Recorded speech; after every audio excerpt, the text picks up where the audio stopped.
ನಿಜವಾಗ್ಲೂ 24 ವರ್ಷದ ನಂತರ ಈ ರೀತಿ ಸೇರಿದ್ದೇವೆ ಅಂತ ಯಾರು ಊಹೆ ಕೂಡ ಮಾಡಲಿಲ್ಲ. ಏನೋ ಒಂದು ಸಣ್ಣ ಪ್ರಯತ್ನ ಮಾಡಿದ್ವಿ ನಾವು, ಇಲ್ಲ ನಾವು ಈ ಥರ ಮಾಡೋದು ಅಂತೇಳಿ ಕೆಲವು ದಿನಗಳ ಹಿಂದೆ ಚರ್ಚೆ ಮಾಡಿದ್ವಿ. ಚರ್ಚೆ ಮಾಡಿದಾಗ ಇಲ್ಲ ನಾವು ಮಾಡ್ಬೋದು ಇದನ್ನ, ಯಾಕಂದ್ರೆ ನಮಗೆ ವಿದ್ಯೆ ನೀಡಿದಂಥ ಗುರುಗಳಿಗೆ ಸ್ಮರಿಸ್ಕೊಂಡು ನಾವು ಅವರಿಗೆ ಕೃತಜ್ಞತೆ ಸಲ್ಲಿಸೋಕೆ ಅಟ್ಲೀಸ್ಟ್ ಅವಕಾಶ ನಮ್ಗೆ ಸಿಗುತ್ತೆ ಅಂತೇಳಿ. ಕೆಲವು ಶಿಕ್ಷಕರು ನಮ್ಮ ಜೊತೆ ಇಲ್ಲ, ತುಂಬ ದುಃಖ ಆಗುತ್ತೆ ಅವ್ರು ನೆನೆಸ್ಕೊಂಡ್ರು ಕೂಡ ನಮ್ಗೆ. ಯಾಕಂದ್ರೆ ಅವರು ಹೇಳಿದಂಥ ರೀತಿ, ಅವರು ಕಲಿಸಿದಂಥ ಈ ರೀತಿ ಇವಾಗಂತೂ ಆ ರೀತಿ ಯಾರು ಹೇಳೋದಿಲ್ಲ. ಯಾಕಂದ್ರೆ ಫಸ್ಟ್ ಹೇಳ್ತಾರೆ ನನ್ನ ಮಗುಗೆ ಯಾಕೆ ಹೊಡೆದಿ, ಅವಾಗಿಂತ ನಮ್ಮ ಟೈಮ್ದಾಗ ಹೇಳ್ತಿದ್ರೆ ಹಾಕೋಗಿನ ಯಾರು ಆಮ್ಯಾಗ ಅವ್ರು ಬುದ್ಧಿ ಹೇಳ್ತಿದ್ದಾರೆ. ಬಟ್ ಈಗ ಹಂಗಿಲ್ಲ, ಈಗ ಉಲ್ಟಾ ಹೇಳ್ತಾರೆ. ಈಗ ನನ್ನ ಮಗುಗೆ ಯಾಕೆ ಹೊಡೆದ್ರಿ, ನನ್ನ ಮಗುಗೆ ಯಾಕೆ ಬೆಳೆದ್ರಿ ಅಂತೇಳಿ. ಬಟ್ ಅವರೆಲ್ಲ ನಮ್ಗೆ ಈ ರೀತಿ ತಿಡ್ಯಾರ ಅಂತೇಳಿ ನಾವೇನೇ ಒಂಥರ ಕಲ್ಲು ಬಿಟ್ಟಿದ್ದೀವಿ ನಾವು. ಸೊ ನಮ್ಗೆ ಅವರೆಲ್ಲ ಏನು ಮಾಡ್ತಾರೆ, ತಿದ್ದಿ ಸಿಲೆ ಮಾಡ್ಯಾರ. ಸೊ ಸಮಾಜದೊಳಗೆ ನಾವೆಲ್ಲರೂ ಏನೋ ಒಂದು ಸ್ಥಾನದಾಗ ಇದೇವ ಅಂತಂದ್ರೆ ಅದಕ್ಕೆಲ್ಲ ಇವರೆಲ್ಲ ಕಾರಣ. ಸೊ ಇವ್ರಿಗೆ ಏನೆಲ್ಲ ತುಂಬ ಚಿರಮಣಿ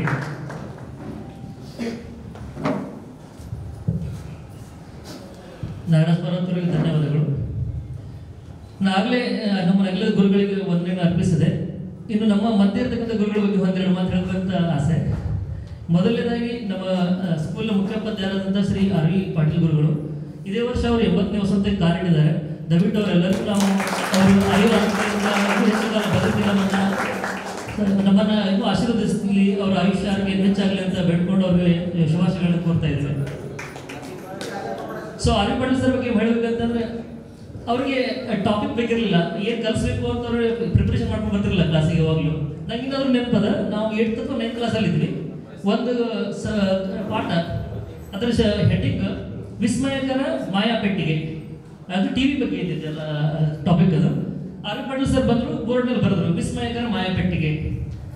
45 ನಿಮಿಷದಿಂದ 1 ತಾಸು ಆ ಟಾಪಿಕ್ ಹೆಡ್ಡಿಂಗ್ ಬಗ್ಗೆ ನಮ್ಮಲ್ಲಿ ಡಿಸ್ಕಷನ್. ಅವ್ರು ಕೇಳೋರು ವಿಸ್ಮಯಕರ ಅಂದ್ರೆ ಮಾಯಾಪೆಟ್ಟಿಗೆ ಅಂದ್ರೆ ಬರೀ 2 ಶಬ್ದಗಳ ಮೇಲೆ 1 ಅವರ್ ನಾವು ಡಿಸ್ಕಷನ್ ಮಾಡಿದ್ವಿ ಆ ಟೈಮಲ್ಲಿ. ಅದು ಹೆಂಗಿರ್ತಾ ಇತ್ತು ಅಂತಂದ್ರೆ ಇಂಟ್ರಾಕ್ಷನ್. ಈಗೆಲ್ಲ ಹೇಳ್ತಾರೆ ಎಜುಕೇಶನ್ ಆ ಥರ ಕಲಿಸ್ಬೇಕು, ಈ ಥರ ಕಲಿಸ್ಬೇಕು, ಇಂಟ್ರಾಕ್ಟಿವ್ ಇರಬೇಕು ಅಂತ. ಈಗೆಲ್ಲ ಇದೆಲ್ಲ ಟೆಕ್ನಿಕ್ಸ್ ಬಂದಿದೆ. ಬಟ್ ಆ ಟೈಮ್ ಒಳಗೆ ನಮ್ಮ ಸ್ಕೂಲ್ ಯಾವಾಗಲೂ ಇಂಟ್ರಾಕ್ಟಿವ್ ಇತ್ತು. ಯಾವ ಗುರುಗಳು ಕ್ವಶನ್ ಕೇಳಿ ಹೊಡಿತಿರ್ಲಿಲ್ಲ, ಇನ್ನು ಕೇಳ್ರಿ ಅಂತ ಹೇಳಿದ್ರೆ ಮಾಯಾಪೆಟ್ಟಿಗೆ ಅಂದ್ರೆ ಏನು, ವಿಸ್ಮಯಕರ ಅಂದ್ರೆ ವಿಸ್ಮಯ ಯಾಕದು, ಹೀಗೆ ಒಂದಕ್ಕೊಂದು ಟಾಪಿಕ್ ಸೇರಿಸ್ಕೊಂಡು 1 ಅವರ್ ನಮ್ಗೆ ಬರೀ ಆ ಟಾಪಿಕ್ ಬಗ್ಗೆ ಹೇಳಿದ್ರು. ಅಂತ ಜ್ಞಾನ ಸಾಗರ ಅವರಲ್ಲಿದೆ. ಅವರಿಂದ ನಾವೆಲ್ಲ ಕಲ್ತಿದ್ದು ನಮ್ಮ ಪುಣ್ಯ. ಇನ್ನು ಎರಡನೇದಾಗಿ ರವದಿ ಸರ್ ನಮ್ಗೆ ಅವಾಗ ಆ ಟೈಮಲ್ಲಿ PT ಟೀಚರ್ ಆಗಿದ್ದವರು.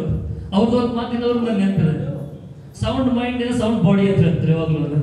ಸದೃಢವಾದ ದೇಹದಲ್ಲಿ ಮಾತ್ರ ಸದೃಢವಾದ ಮನಸ್ಸಿರಲು ಸಾಧ್ಯ. ಈ ಒಂದು ಅವ್ರ ದೇಹ ಏನು ಕೊಟ್ಟಿದ್ರಲ್ಲ, ನಾವು ಅದನ್ನ ಬಹಳ ಪಾಲಿಸಿಲ್ಲ. ಯಾಕಂದ್ರೆ ನಾವೆಲ್ಲರಿಗೂ ಹೊಟ್ಟಿ ಬಂದಿದೆ, ಒಂದೊಂದು ಟೈರ್ ಬಂದಿದೆ. ಬಟ್ ಸರ್ ಇನ್ನೂ ಹಂಗೆ ಸದೃಢವಾಗಿದ್ದಾರೆ. ನಾವು ಈಗಲಾದ್ರೂ ಅವ್ರನ್ನ ಇನ್ಸ್ಪಿರೇಷನ್ ತಗೊಂಡು ಇನ್ನು ಮುಂದೆ ಏನಾದ್ರು ವ್ಯಾಯಾಮ ಮಾಡ್ತೀವಿ, ನಮ್ಮ ಕಾಯವನ್ನು ಚೆನ್ನಾಗಿ ಇಟ್ಕೋತೀವಿ ಅಂತ ಅವ್ರಿಗೆ ನಾವು ಈ ಸಂದರ್ಭದಲ್ಲಿ ಹೇಳಿಕ್ಕೆ ಇಷ್ಟಪಡ್ತೀನಿ. ಸದೃಢವಾದ ದೇಹ ಇಲ್ಲ ಅಂತಂದ್ರೆ ಸದೃಢವಾದ ಮನಸ್ಸು ಬರೋಕ್ಕೆ ಸಾಧ್ಯನೇ ಇಲ್ಲ.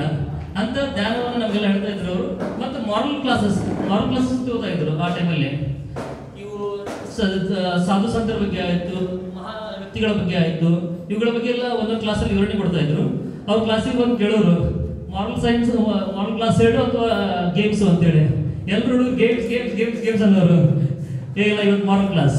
ಸೊ ಸಂತ ಕಬೀರದಾಸರ ಬಗ್ಗೆ, ತುಳಸಿದಾಸರ ಬಗ್ಗೆ, ಹೀಗೆ ಒಂದು ಟಾಪಿಕ್ ತೊಗೊಂಡು ನಮಗೆಲ್ಲ ಮಾರಲ್ ನೈತಿಕ ಪಾಠವನ್ನು ಅವ್ರು ಹೇಳ್ತಾ ಇದ್ರು. ಆ ನೈತಿಕ ಪಾಠವನ್ನು ನಾವು ಯಾರು ಬರ್ತಿಲ್ಲ ಸರ್. ಅದನ್ನ ಕಲಿಸ್ಕೊಟ್ಟಂತೆ ನಿಮಗೆ ಹೃದಯಪೂರ್ವಕವಾದ ವಂದನೆಗಳು. ಇನ್ನು SC ಬ್ಯಾಂಡಿ ಟೀಚರ್, ಅವ್ರು ನಮ್ಗೆ ಕ್ರಾಫ್ಟ್ ಮತ್ತು ಡ್ರಾಯಿಂಗ್. ಅವರು ಎಷ್ಟೊಂದು ಆ ಟೈಮಲ್ಲಿ ಅದಕ್ಕೆ ಮಾರ್ಕ್ಸ್ ಇರಲಿಲ್ಲ ಅಂತ ಸ್ವಲ್ಪ ನಾವು ಮನಸ್ಸಲ್ಲಿ ಏನೋ ಅಸಡ್ಡೆ ತೋರಿಸ್ತಾ ಇದ್ವಿ. ಬಟ್ ಅವರಲ್ಲಿ ಇದ್ದಂತ ಉತ್ಸಾಹ ಏನಿತ್ತಲ್ಲ ಕಲಿಸ್ಬೇಕು ಅನ್ನೋದು, ಆ ಕಲಿಸ್ಬೇಕನ್ನೋ ಉತ್ಸಾಹದಿಂದ ನಾವೆಲ್ಲ ಖುಷಿ ಆಗೋದು. ಏನೋ ಒಂದು ಕ್ರಾಫ್ಟ್ಸ್ ಅಂಡ್ ಡ್ರಾಯಿಂಗ್ ಅಂತಂದ್ರೆ ಏನೋ ಒಂದು ವ್ಯಕ್ತಿತ್ವ ವಿಕಸನಕ್ಕೆ ಹೆಲ್ಪ್ ಆಗ್ತದೆ. ಈಗ ಅರ್ಥ ಆಗ್ತದೆ ನಮಗೆ. ಅದೆಲ್ಲ ಅವಾಗೆಲ್ಲ ಅರ್ಥ ಆಗ್ತಿರಲಿಲ್ಲ. ಏನೋ ಕ್ರಾಫ್ಟ್ ಮಾಡ್ತೀವಿ, ಏನೋ ಡ್ರಾಯಿಂಗ್ ಮಾಡ್ತೇವೆ ಅಂತೇಳಿ. ಅದು ಜೀವನ ಪಾಠ. ಇವರೆಲ್ಲರೂ ಮಾರಲ್ ಸೈನ್ಸ್ ಈ ಅಕಾಡೆಮಿಕಲ್ ಕಲಿಸಿದ್ರು. ಅವ್ರು ಕಲಿಸಿದ್ದು ಜೀವನ ಪಾಠ. ಹೆಂಗೆ ಇದು ಸ್ಟಿಚಿಂಗ್ ಮಾಡ್ಬೇಕು ಅನ್ನೋದಾಯ್ತು, ಡ್ರಾಯಿಂಗ್ ಹೆಂಗ್ ಮಾಡ್ಬೇಕು ಅನ್ನೋದಾಯ್ತು. ಅಗ್ದಿ ಶ್ರದ್ಧೆಯಿಂದ. ಇಂಟ್ರೆಸ್ಟ್ ಇಲ್ಲ ಅಂತ ಅವ್ರು ಬಿಟ್ಟು ಹೋಗೋದಿತ್ತು. ಏನೇನು ಕಲಿಸ್ರಿ ಅಂತ ಅದಕ್ಕೆ ಯೂಸ್ ಇಲ್ಲ, ಕಲಿತಾರೆ ಬಿಟ್ರೇನು ಅಂತ ಒಂದು ತಾತ್ಸಾರ ಮನೋಭಾವ ಅವ್ರು ತಾಳಬೋದಿತ್ತು. ಬಟ್ ಅವ್ರು ಯಾವಾಗ ಭಾವನೆ ತಾಳಿಲ್ಲ. ಅಷ್ಟೇ ಶ್ರದ್ಧೆಯಿಂದ, ಅಷ್ಟೇ ಭಕ್ತಿಯಿಂದ, ಮತ್ತೆ ಕಲಿಸ್ಬೇಕು ಅನ್ನೋ ಉತ್ಸಾಹದಿಂದ ನಮಗೆಲ್ಲ ಕಲಿಸಿದ್ದಾರೆ. ನಾವೇನಾದ್ರೂ ತಪ್ಪಾಗಿ ಏನಾದ್ರೂ ಸ್ವಲ್ಪ ಎಲ್ಲಾದ್ರೂ ಅಸಡ್ಡೆ ಭಾವನೆಯಿಂದ ವರ್ತಿಸಿದ್ರೆ ದಯವಿಟ್ಟು ನಮ್ಗೆ ಕ್ಷಮಿಸ್ಬೇಕಂತ ಈ ವೇದಿಕೆಯಲ್ಲಿ ನಾವು ನೀವು ಕಲಿಸ್ಬಿಟ್ಟ ಜೀವನ ಪಾಠ ನಮ್ಮ ಜೊತೆ ಇನ್ನೂ ಅದ. ಸೊ ಅದು ನಾವು ಶಿರಸ ಮನಸ ಮತ್ತು ಕಾಯದಿಂದ ಪಾಲಿಸ್ತೇವೆ ಮೇಡಮ್. ಇನ್ನು ನರ್ಲಿಂಗರ್ ಸರ್ ನಮಗೆ ಆ ಟೈಮಲ್ಲಿ ಹೊಸದಾಗಿ ಬಂದಿದ್ರು ನರ್ಲಿಂಗರ್ ಸರ್ ನಮ್ಮ ಬ್ಯಾಚಲ್ಲಿ 1999 ಬ್ಯಾಚಲ್ಲಿ ಅದೇ ಒಂದು ವರ್ಷ 2 ವರ್ಷ ಆಗಿರುತ್ತೆ ನಮ್ಮ ಕನ್ನಡ ಕಲಿಸುವಾಗ 4 ವರ್ಷ ಆಗಿತ್ತು. ಸೊ ಆ ಟೈಮಲ್ಲಿ ಅವರು ಹೇಳ್ತಾ ಇದ್ದಾಗ ಎಲ್ಲ ನೆನಪದ ಇನ್ನಾದ್ರು ಅವರು ನಾವೆಲ್ಲ ನರ್ಲಿಂಗರ್ ಸರ್ ಕ್ಲಾಸ್ ಒಂಥರ ನಮ್ಗೆ ಖುಷಿ. ಅಂದ್ರೆ ಆ ಟೈಮಲ್ಲಿ ಹೆಂಗೆ ಎನರ್ಜೆಟಿಕ್ ಇದ್ದರು ಅವರು, ಉಳಿದವರೆಲ್ಲ ಸ್ವಲ್ಪ ಮಿಡಲ್ ಏಜ್ ಅಲ್ಲಿ ಇದ್ರು, ಅವರೆಲ್ಲ ಗಂಭೀರ. ನರ್ಲಿಂಗರ್ ಸರ್ ಅಂದ್ರೆ ಏನೋ ಒಂಥರ ಖುಷಿ, ನಮ್ಗಿಂತ ಸ್ವಲ್ಪ ದೊಡ್ಡವರಲ್ಲ, ಸ್ವಲ್ಪ ದೊಡ್ಡವರನ್ನ ಖುಷಿ ಬಂತು. ಆ ಪ್ರೀತಿ ಮತ್ತು ಸ್ನೇಹ ಮತ್ತು ಆ ವ್ಯಕ್ತಿತ್ವದಿಂದ ಅವರು ಯಾವಾಗಲೂ ಸಿಟ್ಟು ಮಾಡ್ಕೊಡದೆ ನಾವು ಬಹಳ ತಲೆಗಳು ಮಾಡಿದ್ದೇವೆ. ಎಷ್ಟೊಂದು ತಲೆ ಮಾಡಿದ್ದೇವೆ ಅಂದ್ರೆ ಅವ್ರಿಗೆ ಸಿಕ್ಕಾಬಿಟ್ಟು ಬಿ ಪಿ ಹರಿಸ್ತಾ ಇದ್ವಿ ನಾವು ಕ್ಲಾಸಲ್ಲಿ. ಯಾಕಂದ್ರೆ ಹೆಂಗಿದ್ದಾರೆ ಅವರು ಒಬ್ರು ಎಲ್ಲಾರು ನೋಡಿಸ್ಕೊಳ್ಳೋದು. ಸೊ ಇವ್ರ ಕ್ಲಾಸಲ್ಲಿ ಸ್ವಲ್ಪ ಎಂಟರ್ಟೈನ್ಮೆಂಟ್ ಬೇಕಲ್ಲ ಮನುಷ್ಯಕ್ಕೆ. ಸೊ ಸ್ವಲ್ಪ ನಾವು ತಲೆಗಳು ಮಾಡ್ತಾ ಇದ್ವಿ, ಬಟ್ ಅವ್ರು ಯಾವ್ದನ್ನು ಮನಸ್ಸಿಗೆ ಹಚ್ಕೊಳ್ಳಾರ್ದ ಪ್ರೀತಿಯಿಂದ ನಮ್ಗೆ ಕಲಿಸ್ತಾ ಇದ್ರು.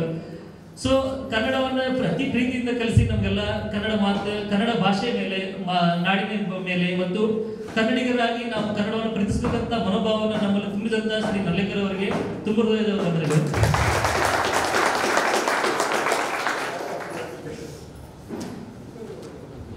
ಇನ್ನು ಇದ್ರ ನಾನ್ ಸ್ಟಾಪ್ಗೆ ಬರೋದಾದ್ರೆ ಶ್ರೀ ಬಸವರಾಜ್ ಚನ್ನೂರ್ ಅವರು ಆ ಟೈಮಲ್ಲಿ ಅವರು ನಮಗೆಲ್ಲ ಹೆಲ್ಪಿಂಗ್ ಮಾಡ್ತಾ ಇದ್ರು.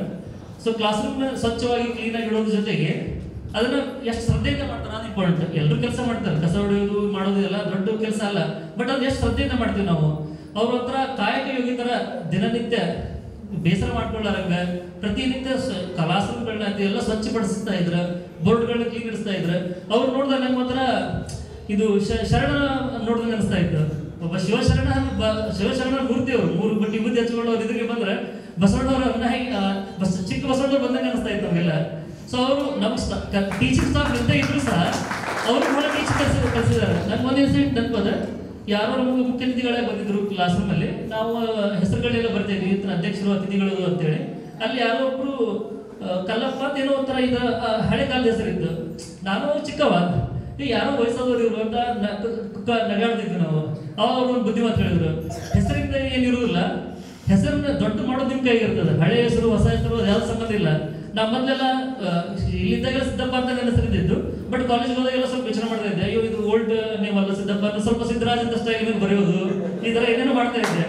ಆಮೇಲೆ ಅವ್ರು ಹೇಳಿದ ಒಂದು ಫ್ಲಾಶ್ ಆಯ್ತು, ಹೆಸರಿನಿಂದ ನೀವು ಹಳೆ ಕಲಿಸಿದ್ರೆ ಅದನ್ನ ಹೊಸದು ಅದನ್ನ ಪ್ರಸಿದ್ಧಿ ಮಾಡೋ ಕೆಲಸ ಮತ್ತು ಅದನ್ನ ಮಾಡ್ತಕ್ಕಂಥ ಶಕ್ತಿ ಸಾಮರ್ಥ್ಯ ಇರೋದು ನಿಮ್ಮಲ್ಲಿ, ಅದನ್ನ ನೀವು ಮಾಡ್ಬೇಕು ಅಂತ ಉದ್ದೇಶವನ್ನು ಆ ಟೈಮಲ್ಲಿ ಮಾಡಿದ್ರು ಅವರು.